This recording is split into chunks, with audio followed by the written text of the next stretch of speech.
Hey, what's up, scallywags? Heading over to get my homie Johnny. Thank you, babe. You're welcome. Yeah, I gotta have my knife. I love you. I love you. This thing, I wish it'd be great if it didn't do that. I know, I think it broke. They have ones that go in the little cup, or they have ones that hang from the mirror. Alright, I love you. I love you too. Okay. If you download the Apple or the CarPlay or whatever, and you plug that thing into the outlet there, it'll play up there. What, you looking at the camera? Everybody saw your beautifulness? Huh? I love you. Girl, you all that, a bag of chips and a 40 ounce. I need a little hand. Girl, you thick as a bowl of oatmeal. Oh, wait, baby. No, and I want to taste it. I love you. I'll be back. I'll be back. Oh, man. Yeah, I'm going over to see my homie Johnny. He's running out of continuances on his court case, and he's looking at double digits. And at 58 years old, when you're looking at double digits, it could be a death sentence. So I'm going to go get him and bring him over here and get a little time with my brother, because whether he outlives his prison sentence or I might not outlive his prison sentence, so it could very well be the last time I see my friend. And he's not just a friend, he's a brother. So I might as well do a little video about him. It's really a shame, because Johnny, he has so much potential.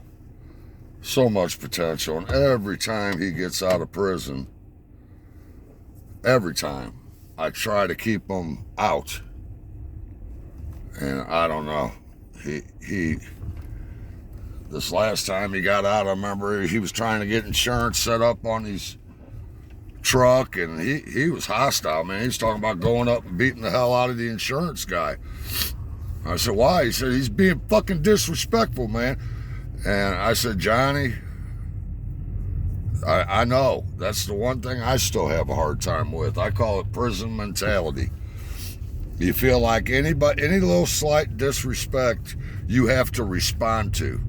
Because in prison, unfortunately, you do have to respond. If you don't respond to it immediately and nip it in the bud, it's going to turn into something bad. Because you are being watched all the time. I had a gal I went to high school with one time call me up. And she said, Mark, I need your advice on something. I said, what? And she said, my son's in prison. I said, oh, no. I said, where? And she said, at Menard. That's the maximum security penitentiary I was at. And I said, well, what do you need advice on? And she said, he's keeps getting in fights, and he keeps losing his good time. And I said, well, what's he getting in fights? She said, somebody will call him a punk, or somebody will mess with him. And I said, well, he's doing all he can do. And she said, can't he go to the guards? I said, do you want your son home alive, or do you want your son home in a pine box? Because if he goes to the guards, he's going to get killed. You can't go to the guards. Snitches, at least when I did my time, I got out in the early 90s, well, the mid 90s, but you didn't snitch. That was a death sentence. I hear now it's changed. They got a bunch of little snitches, but it was a death sentence in my time. If you was a snitch, you were at just as much at risk of getting killed as a child molester was. That was the lowest of the low, the child molesters and the snitches. But I said, your son is doing all that he can do. If somebody's calling him a punk or a bitch or fucking with them, he has to defend himself and stand up for himself. Because inmates don't have much else to do but watch. They're constantly watching everybody, the guards, other inmates. And let's admit it, you're locked up with a lot of predators. And they're looking for any kind of weakness in the armor, somebody they can exploit. And I told her, I said, I know that ain't what you want to hear, but your son's doing everything that he can do. He has no choice but to respond to that stuff, or he's going to end up somebody's bitch. You have to respond. But out here, I've learned, unless somebody puts their hands on you, or they're a threat to your life or your family, you don't have to do shit. Out here, it's pride. It's that male ego, that male pride. And when you have a wife and children, you don't have the luxury of pride and responding to everything you want to respond to, because then you get taken away from your family and you do your family no good locked up in a little cage. But Johnny is very, very special to me. He grew up down in Washington Park, Illinois. And there ain't many white boys living in Washington Park, Illinois. So he grew up very, very rough. That's the first place I ever got shot at, was down in Washington Park. But he thought that I liked this gal, and I didn't even have nothing to do with the gal. I used to get weed from her mom. But I was at a party over there at their house one night, and Johnny showed up, and we got into it. And I swept his legs, and I put a knife to his throat. I was on top of him, I had my knife to his throat, and I said, "Motherfucker, I'll kill you." And one of our friends was there, mutual friend, and he said, "Mark, just let him up, Mark." I let him up, and he left. Well, I left like 40 minutes later, and not even 5-10 minutes after I left, he showed up with the pistol, was going to shoot me dead. And that same friend told him, he said, "Man, don't shoot Mark, man. Mark's cool." And we started talking and hanging out, me and Johnny, and he's not a friend, he's a brother. And whenever I finally ended up going to prison, and for those that don't know what I went to prison for, we got a little clique going, me and my friends, and I got called in for a sit down with a very serious man. That's all I'm going to say. Very serious man. And I had some brothers with me, but there was this guy hanging out with us that was wanting to run with us. And the guy told me, he said, "You're making quite a name for yourself, Mark." I said, "I guess so." He said, "I'm going to tell you what, your thing don't fuck with my thing, so I ain't got no problem with it. But my daughter works at such and such a place. If anything should happen in there while my daughter is working, I will kill every fucking one of you." He said, "And I'll start with you." And I know this guy, and he's not the type of person you want to fuck around and find out. Even my crazy ass was smart enough to know that. And I told him, I said, "Ain't nothing gonna happen, man." He said, "That's all I need to know. I know you're a man of your word. When you say something, you're gonna stick to it." And, I told brothers to stay away from that. Avoid that place like the plague if you want to live. But that guy that was with us that night, whenever he had said that to me, just as I said, "Ain't nothing gonna happen," and he said, "That's all I need to hear," this guy goes, "Who the fuck you think you're talking to?" I said, "Tommy, get him the fuck out of here."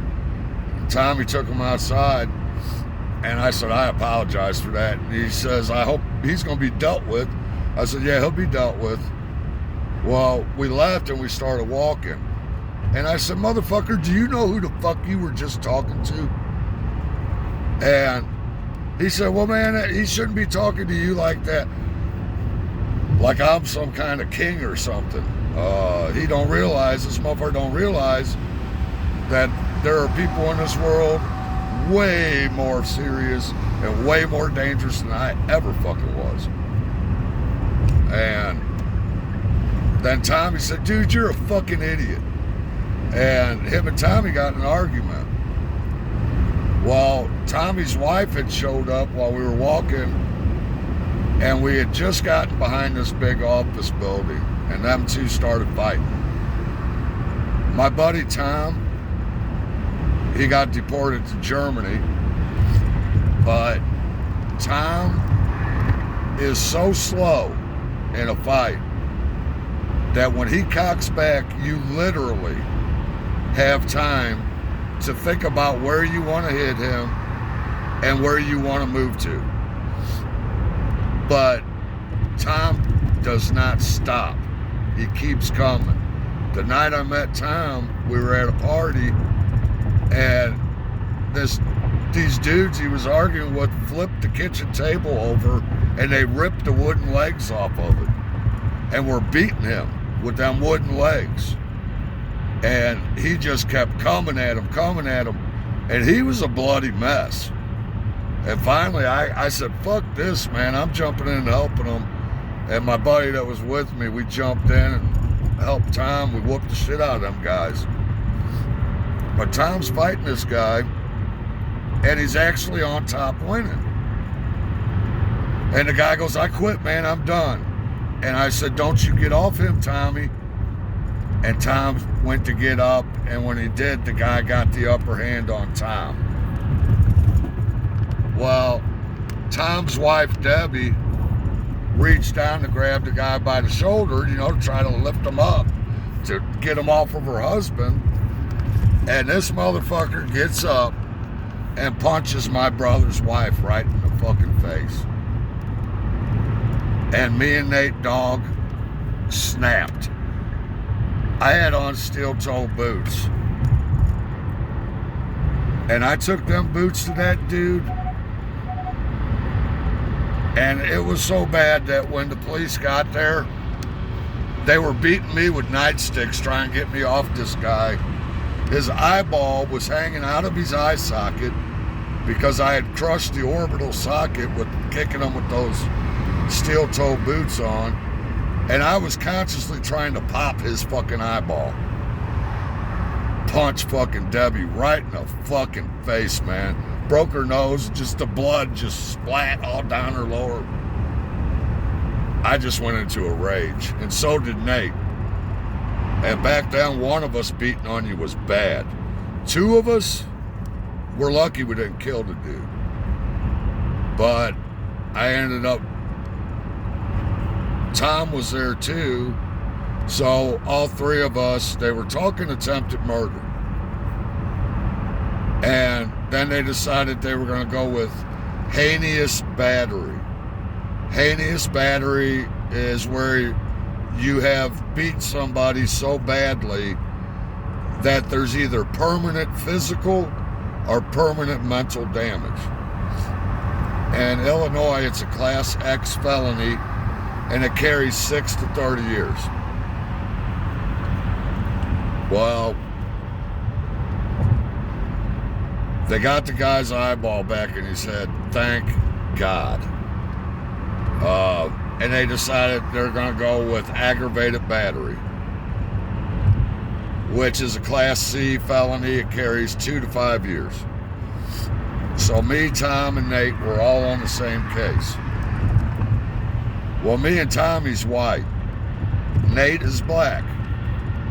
And I'm not going to sit here and say that in the state of Illinois, back then, a black man was not treated differently, because I've seen it way too many times for it to be a coincidence.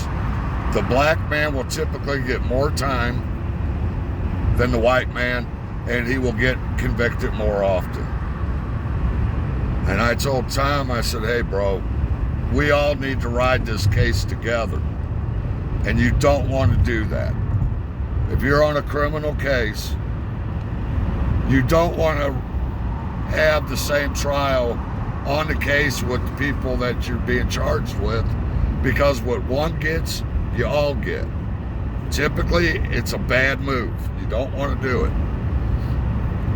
I told Tom we need to do it because Nate, on a case by himself, I said they're going to stick him with so much time, they'll max his time out and everything.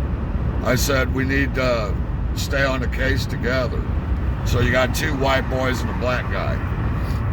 And it worked out real good for us. We ended up getting felony probation. Well, we all eventually violated that felony probation. I used to, when they try to give me probation normally, I would say, no, just give me my time. Because all them hoops they got you jumping through, I just knew I was going to violate it anyways. But on that case, I took the felony probation happily. Well, while I'm on felony probation, my ex-wife, it's when them glamour shots come out. They dress women up and do their makeup and their hair and get their pictures taken. I was working as a roofer, doing everything I could to feed kids, keep diapers, the lights on. And all I heard from her was relentless. I want glamour shots. Marla's got glamour shots. And one day I just snapped. I went up to the gas station, to Lloyd's Texaco, and I robbed the gas station. They were going to charge me with armed robbery, couldn't prove there was a gun or anything. So they charged me with theft over. But I was on felony probation already. But theft over, the only reason I got off so easy on that is I had the best, at the time, criminal defense lawyer in that area was my attorney. And I got him pro bono. I knew a guy that got me him free. So I got sentenced to 4 years. I ended up jacking off all my good time. In Illinois back then, you got day for a day and 6 months good time. Well, so theoretically, say you got a 10-year sentence. Day for day is going to knock you down to 5 years. 6 months good time taken off. Theoretically, if you got a 10-year sentence, you could be out in 4.5. If you've got a 20-year sentence, you could be out in 9.5. I got sentenced to 4 years, and I did almost every single day. Your 6 months, you can count on losing that because you're going to be tested and you're going to have to fight.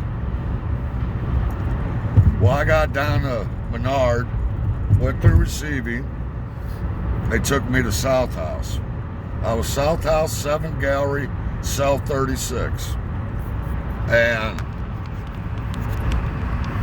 they brought me and a couple other guys over from receiving. They put me in 36. They put this other guy in 35. That night, I listened to him get graped. Dude probably had a shank to his neck, but I listened to the grunting, and the dude telling him to shut up, and I can remember laying there thinking, what in the fuck have I gotten myself into? Then next day I went out to yard for the first time, and this organization approached me, and they said, what's that on your hand there? I said, what? They said, that fin ball. A fin ball is a 5-pointed star. I said, and it was for the clique I was in, but it wasn't because we rode under 5-star or 6-star. It was a ranking system. And I explained that to them. And I said, we don't ride under Finball because these guys were gangster disciples. And they were vice lords, and they were mad because I had that on there. And they said, you need to cover that up. Well, the smart thing to do would have been to just cover that motherfucker up. Most of my friends that had that tattoo covered it up when they went to prison. But I do not like being told what I'm going to do and what I'm not going to do. I'm stupid stubborn with shit like that. And I told them, I said, I can't do that, man. And they said, whatever, white boy, you got a week. And let me explain something to you. If you're in a maximum security penitentiary back in the late 80s, early 90s, and an organization approaches you and they tell you something like that, you had better take them fucking seriously. A lot of guys there were life without the possibility, and it would have been easier to kill me than to try to burn it off, cut it off, whatever. But anyhow, it was whatever, white boy, you got a week. So I'm not going to sit here and say that didn't worry me, because it did. The next day out on yard, this white guy approaches me. And he says, your name Mark Volkerding? And I said, I thought, here we go again. This is somebody I beat up his nephew, or who the fuck knows? And I said, yeah, man, what about it? And he said, do you know Johnny so-and-so? I said, yeah, I know Johnny. And he said, well, Johnny said you're a scrapper, man. You want to ride with us? And I said, well, I don't know nothing about that. And he said, he gave me the rundown. And I figured, in all honesty, well, hey, running with this organization might help my problem with the other organization. And it did. Because at that time, the organization I was in controlled that prison. There were reasons for that I'm not going to go into, but we did. So, I always knew that Johnny was the one that put the word in for me. Because Johnny joined that organization when he did his first bit when he was 16 years old. Johnny has done 22 years of his life in prison in Illinois, and he's getting ready to go back for double digits. And he's mad about this law that Illinois passed. It's called the Safety Act, and Johnny has acquired. You want to hit me, motherfucker? Come on, hit me. That's what I thought. He's acquired 4 Class X felonies, and they keep releasing them without bond. And he's like, man, if they didn't have that law, I'd have just went back for the one. You know, and I'm like, now, Johnny, you can't get mad at them for that. You're the one that keeps getting popped for shit, you know? And he says, yeah, Mark, but I ain't hurting nobody but myself. And I said, that's true. You're not. Doing what he's doing and getting in trouble for, he's not hurting nobody but himself. But the law is the law. And Johnny's played the game long enough to know that you get popped, it's just part of the game, man. And every time he gets out, I keep hoping that he quits playing the game. And he's fine for a minute, but he has a real hard time making it out here. He's used to that regimented, same thing every day. And in prison, he's somebody. And it breaks my heart. So I'm picking him up today, and I'm going to spend a day with my friend. And I'm not going to say goodbye.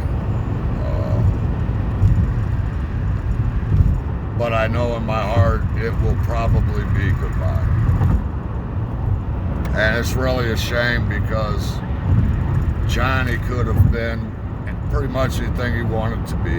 He'd have made a hell of a salesman.